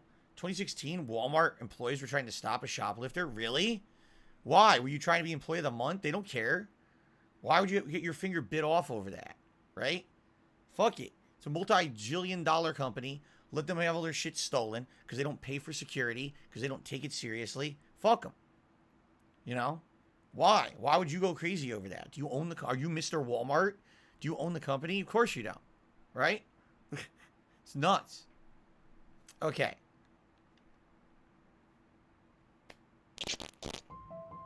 In 2015, a Utah grandmother brought her granddaughters, aged 3 and 14, to shop at a Walmart in Perry, Utah. She had no idea that she'd made a mistake simply by walking inside.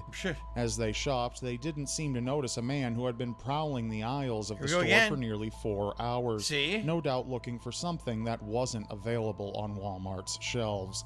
Finally, the grandmother turned away from the cart and the man saw his chance to strike.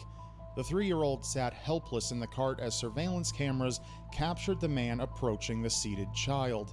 Chillingly, you can see the man raising his finger to his lips, signaling the girl to keep quiet as he grabbed the cart and tried to make off with the child inside.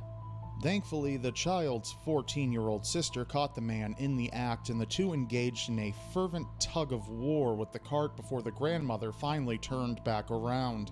The man eventually gave up, leaving the child unharmed but traumatized. Police apprehended the would-be kidnapper soon after, but released him without pressing charges. What? Which is unbelievable. Yeah. It's hard to imagine why anyone would want to kidnap a child from a busy Walmart in broad daylight, but thankfully, this story has a happy ending.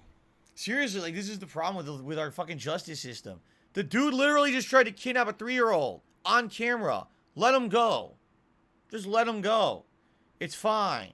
Nothing could possibly go wrong with this. Right?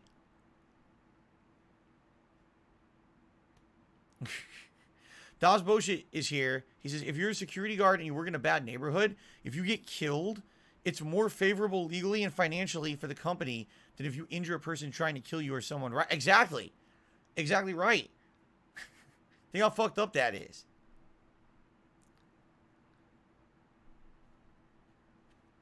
Why the fuck did they let that guy go?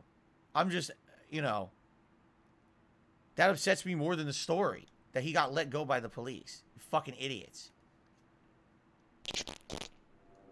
Happy endings are always a good thing when it comes to a frightening story, but our next case doesn't have one. In March of 2022, security footage captured the final moments of one Nevada woman's tragically short life. Wow. Footage showed 18-year-old Naomi Irion purchasing snacks at a Walmart in her hometown. Minutes later, she returned to the parking lot and suddenly vanished without a trace. 2 weeks later, police received a tip that led investigators to East Reno, where they found Naomi's remains in a remote gravesite. Parking lot cameras captured a hooded man creeping around the area just before Naomi's disappearance. Police later identified the man as 41-year-old Troy Driver and swiftly charged him with first-degree murder, kidnapping, burglary of a motor vehicle, robbery, and destruction of evidence. In a disturbing testimony, Driver confessed that he kidnapped Naomi as she headed back to a shuttle on her way to work. Horrifically, he says he then shot her in the head and chest, stole her cell phone, and drove her several miles away, where he buried her in a shallow grave. For what? Ugh. Have you ever approached a restroom only to see an out-of-order sign posted over the door? Most people would think you were weird if you stood there and wondered what was going on inside the bathroom. What led the bathroom to this point? Is it really just some broken plumbing, or is it more? But in 2017, for a Walmart in Sand Springs, Oklahoma, you'd have been forgiven for wondering such things. After one employee tried to open the door to the family restroom and found someone had locked it and likely walked away, they placed an out-of-order sign over the door and forgot all about it. 3 days later, the out-of-order sign attracted the attention of other employees who wondered why the restroom had been in disrepair for so long. When they finally unlocked the door, they came upon the decomposed body of 29-year-old Catherine Caraway, slumped on the floor. While the circumstances certainly seemed suspicious, autopsy reports suggest that Catherine had most likely died from cardiac arrhythmia due to difluorothane toxicity. Investigators stated that they collected air duster cans from Caraway's vehicle. These aerosol cans contained difluorothane. Investigators believe the woman huffed them shortly before passing away in the bathroom. What the? Okay. That one just has way too many unanswered questions. Number one, why is she huffing cans in a Walmart parking lot? Like, if you are going to get high, don't you want to do it in a place that's safe? I don't know. I guess I shouldn't ask this question because I've never been like a junkie or gotten high.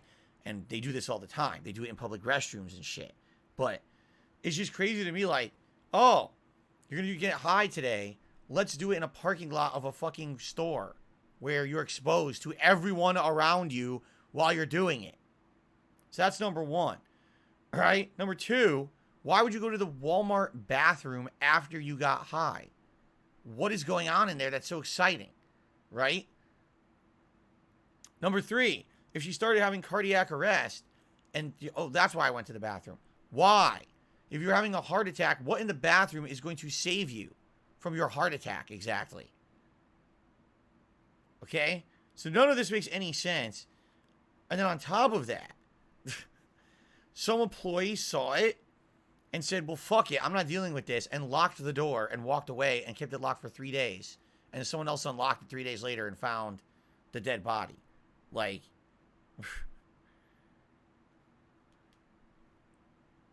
that's just the ultimate retail story. Someone who worked at Walmart and was like, I'm not dealing with this, fuck this job is not worth it. I'm just going to lock the door and let someone else deal with it. And no one even opened it for 3 more days. Here's another question. You're the manager of Walmart. You're the store manager. Your restroom's closed for 3 days and you don't check? Why? You don't notice? Right? Like, what kind of a fucking manager is running this store and doesn't know their restroom is closed for 3 fucking days?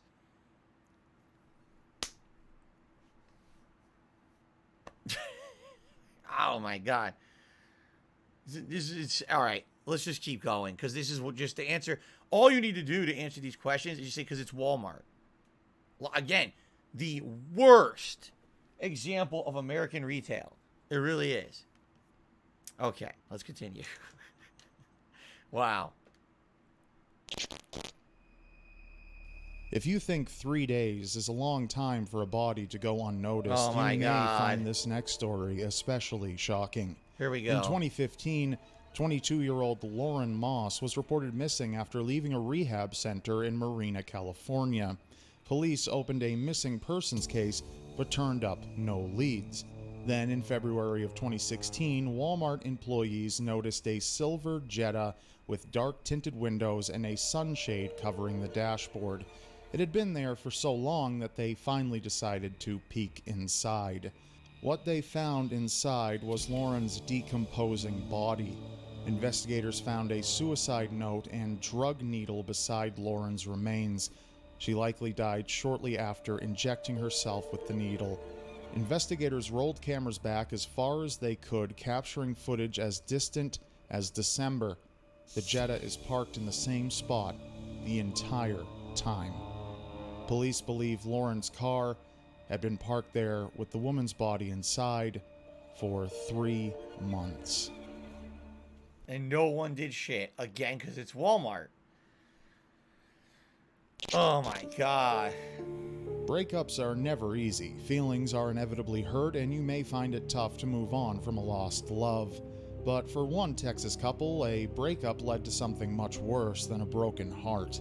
On June 4th, 2022, the couple parked their car outside of a Walmart in Harris County to have a very serious conversation. When the woman in the passenger seat attempted to end things with her abusive boyfriend once and for all, the man shot her point blank before turning the gun on himself. Wow. Tragically, the woman was pronounced dead at the scene. However, the suspect was found alive and taken to the hospital, where he eventually recovered from his injuries. What the fuck? And although this story seems incredibly senseless and unfair, sadly, it's not uncommon. Domestic violence Disproportionately affects women, but also impacts many men as well. If anything is to be learned from this tragic case, it would be that no matter who you are, you must take every precaution when dealing with an abusive partner. And when it comes time to end things, never do it alone with them. Welcome back, Jade. If you're wondering why he took the term domestic violence and he blurted out, it's because that's a demonetizable word on YouTube. I would not be shocked if this entire hour-and-a-half video I'm making right now gets demonetized because I just said it. At the same time, I don't care. I really don't. But how dumb is that? He's making a video that's a serious subject matter, and he can't say the word because a fucking robot will disable the ads on your video if you say that word, right? You know, like his last name that he had to change. Upsets me. Derek says, a lot of teenagers disappear in Toronto. They leave the house and don't return. His friend was missing for a while, but then returned. Well, what happened to your friend? Why did they not return? Where did they go?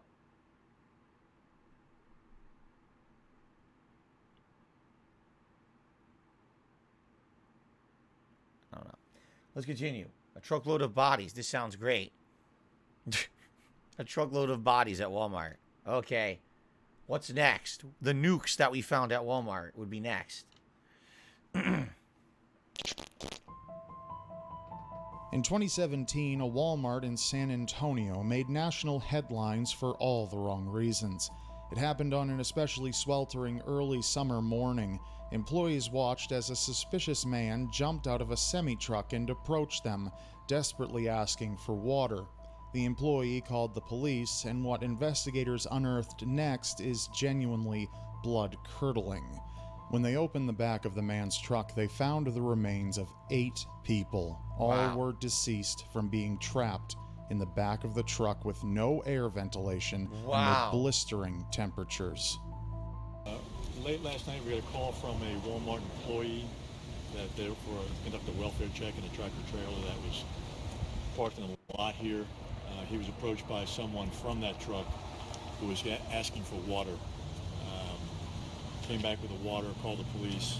We arrived on the scene and found 8 people dead in the back of that trailer. There were a number of other people that Chief Hood will talk about who were transported to local hospitals. Jesus. Oh shit! Checking the video from the store, we found that there were a number of vehicles that came in and picked up a lot of the folks that were in that trailer that survived the trip. We're looking at human trafficking. Oh, it was human trafficking. So it could have been, I hate to say it, you know, the sex slave trade, which is actually exists in the United States. I didn't pick up where they said this was. I don't think it would have been like immigration, right? I don't think so. Man. Let's swap the battery, because I don't want the battery to die in the middle of the final story here, and then it screws it up.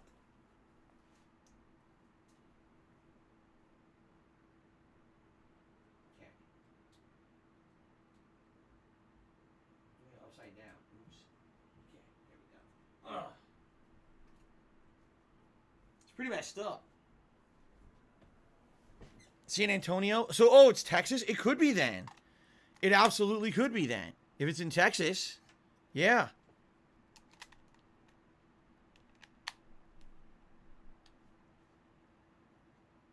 Here this evening.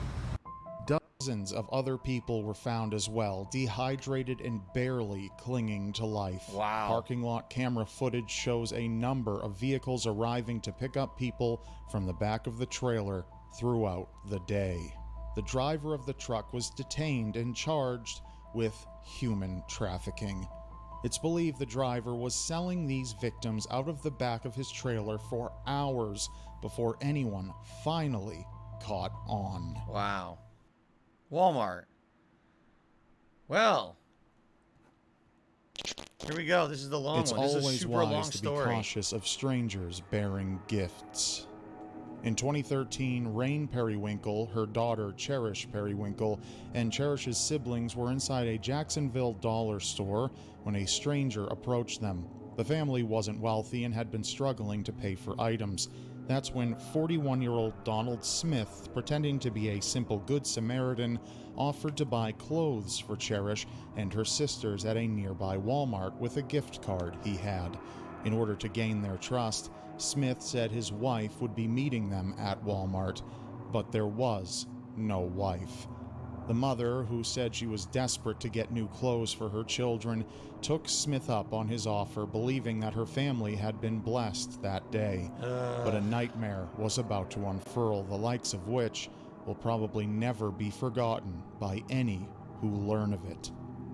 Rain Periwinkle had been involved in custody battles for her children, and because she was the mother, she was the one to take custody of them, despite warnings from a number of people involved in the case that Rain and her boyfriend at the time kept a home that wasn't appropriate for children. After making his offer, the Periwinkle family got into Smith's white van and headed to Walmart, where the camera footage shows they shopped for 2 hours. It was close to 11 p.m. when Smith offered to buy them all cheeseburgers from McDonald's after a long day of shopping. Trusting the man far more than she should have, Cherish's mother either allowed or didn't even notice that Cherish went with Donald Smith alone. Oh my god. Instead of taking Cherish to the McDonald's in front of the superstore, footage shows that he led the little girl out of the store and to his van instead. About a half an hour passed when Cherish's mother began to realize that something was very wrong. There was no sign of her daughter and no sign of Donald Smith. On the call with 911, she said, quote, "I hope he's not with her right now." Cherish's mother reported her missing and police issued an Amber Alert within the next few hours. Cherish Periwinkle was found the next morning, dead. But it was far from a cause for relief. Cherish was dead, and the details surrounding her death are difficult to even describe. Oh god. So consider this a warning. I don't know, before we guys, I continue. don't even know if I want to hear this. I don't think I want to. I really don't. I don't think I want to hear it. I think that's enough. I say I want to cut this off now because I don't want to hear what he did. I just don't. I can just imagine. I think it's enough. I don't think we need to hear it. It's fucked up, man. No, I don't want to hear it. I legit don't. I legit don't want to hear it. This is fucking Walmart, man. This is fucked up. This is where, like, the dregs of society go, you know? And the fucking problem is no one cares. We just allow it. We're just like, oh, whatever. It's Walmart. It's like a running joke. No, it's not funny. It's not funny that this is, like, what happens at these places. People down on their luck go to the place with the cheapest prices, and they get taken advantage of. They get fucking destroyed. For what? Why does this exist in America? Right? It's fucked up, man. I'm tired of it. You know?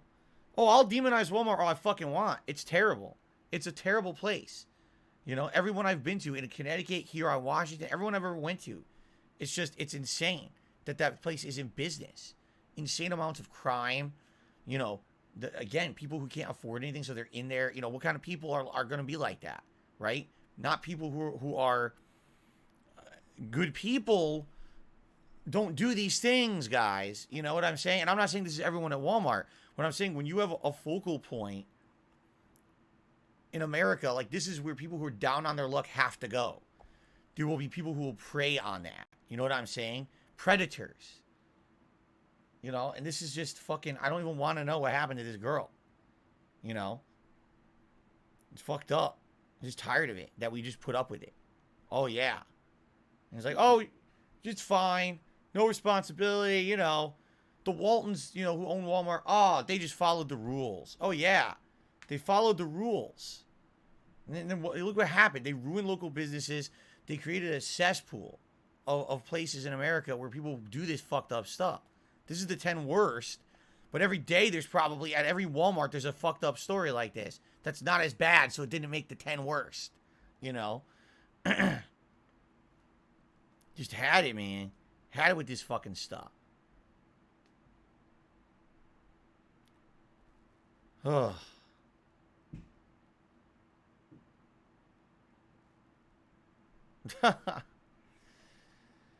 Yeah, of course they have a monopoly. There's so many places in America they can't have like, you know, these businesses exist. Only Walmart can exist there because they're so poor. Only Walmart can exist. Think how messed up that is. That only one type of business can even exist here. It destroyed all the local business, and then all the evil people make that their focal point to go to. You know what I'm saying? It's fucked up. Sorry, there's no way I'm gonna stand here and defend a Walmart. Like, no fucking way, man. And I'm not saying the employees. I'm saying the people who own it and run it. That's an evil company, in my opinion. You could disagree. I think that's an evil fucking company. The way that they've destroyed American retail. Well, I can actually open my window now because the sun is going down. I'm going to do that now, finally.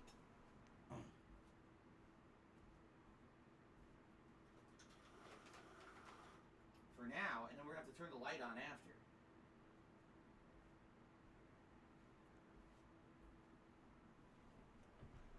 Oh, that's natural light now. But that's going to go away within like an hour, hour and a half. So I know for a fact my wife is making dinner. I can smell it. If there's like a quick video, a really quick one, well, I don't know if there's any really quick ones. These videos are usually pretty lengthy, right? Pretty lengthy stuff. I was hoping really like a quick 4 or 5 minute one, but I'm not seeing anything like that on the channel.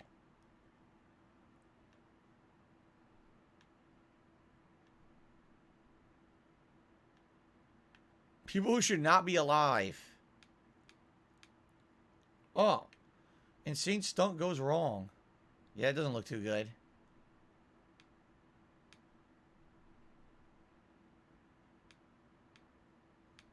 Trying to find like the shortest one so I can go eat. They don't have top 10 Q's kittens on this channel. What are you talking about? Found footage lost in the catacombs. Look at that fucking thing. What is that? A guy wearing lights. Alright, let's do this one. It's fast. Watching gifted individuals perform impossible feats before our very eyes is a thrilling experience, but sometimes amidst the mind-bending bewilderment, we seem to forget that the performers are only human, and anything can go wrong. Holy shit, man.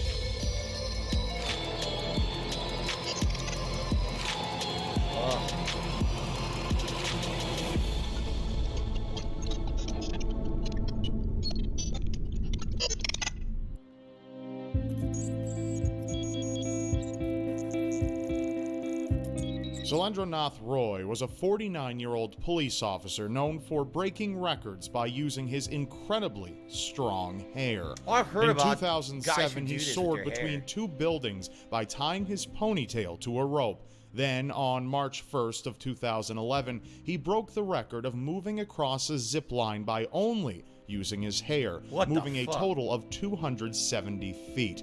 But it doesn't end there. On September of 2012, he used his ponytail to strenuously pull a train car just over 8 feet. However, Roy was not satisfied with merely 3 world records.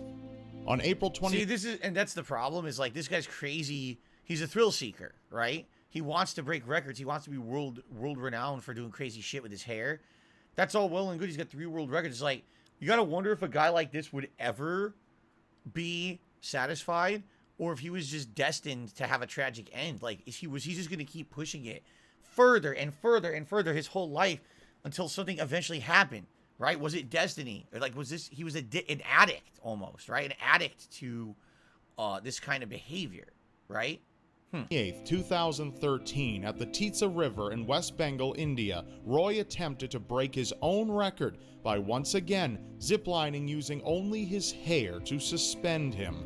Roy's wife often begged him to stop his dangerous record-breaking quests. He gave into his wife's pressure, telling her his zipline stunt over the river would be his last. I don't believe that at all. Indeed, this would be Roy's final act, but no one could have imagined that it would end in utter tragedy.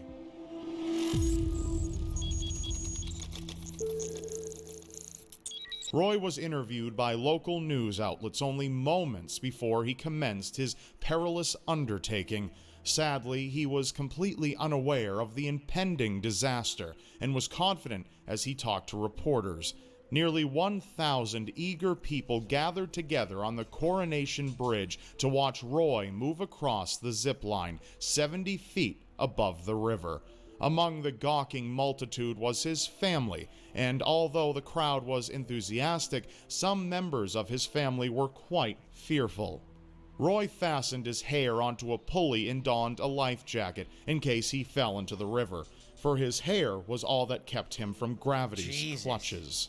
2 waving banners hung proudly from his clothing, the Indian flag and a political banner reading, "East Bengal is the real power." He began to swiftly advance down the zip line, and the crowd encouragingly cheered.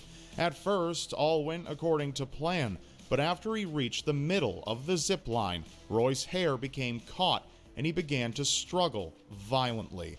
Dangling helplessly from the zip line, kicking forcefully, desperately trying to cry out for help, and making vain attempts to move himself forward, Roy began to suffer from cardiac arrest. Oh, shit. At first, many of the onlookers did not understand what exactly was transpiring.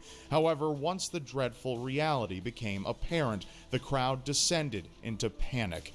Photographer Balai Sutradhar stated that he was trying to scream out some instruction, but no one could follow what he was saying.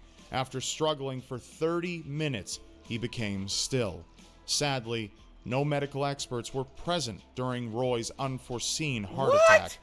After his panicked thrashing had ceased, he hung by his ponytail, motionless above the river, for 45 minutes. What? When paramedics arrived, he was promptly taken down and transported to a hospital in Siliguri, where he was immediately pronounced dead by medical personnel. What the fuck? Why would you have no medical personnel there? None. No medical personnel and no backup plan if something goes wrong to save your life. Right? What the fuck? What the fuck? What the fuck? What the fuck? What the fuck? No one? No one. No medical personnel.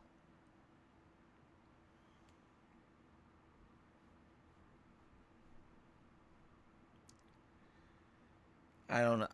I don't even know. Do we even have to say anything else? Right? Like, what the fuck? No one there in case something goes wrong.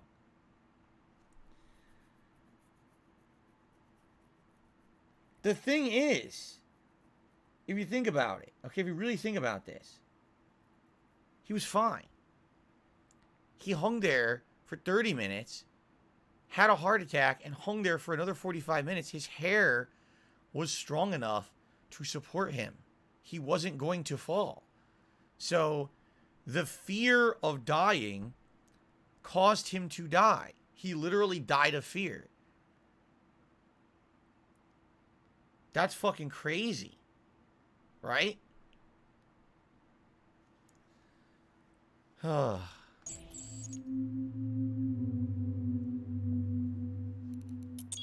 The cause of his cardiac arrest could have been related to heart disease, but other factors might have come into play. When hormones such as adrenaline are released under acute stress, the risk of having a heart attack is amplified. This is the most plausible explanation for Roy's untimely demise. Siliguri Metropolitan Police said that Roy did not have permission to perform his stunt. If permission was sought, it's possible his death could have been avoided due to the presence of medical professionals. Okay, he didn't have permission to do it. 1,000 people showed up. How about the law enforcement?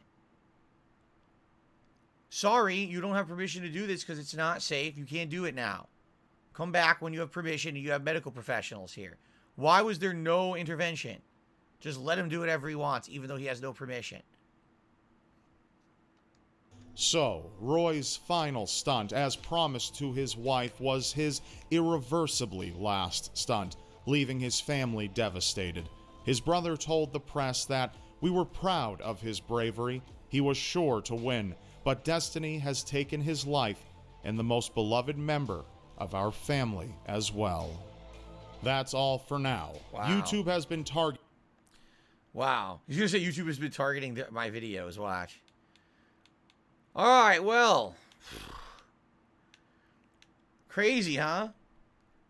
That just blows my mind that they allow shit like that. All right. More coming.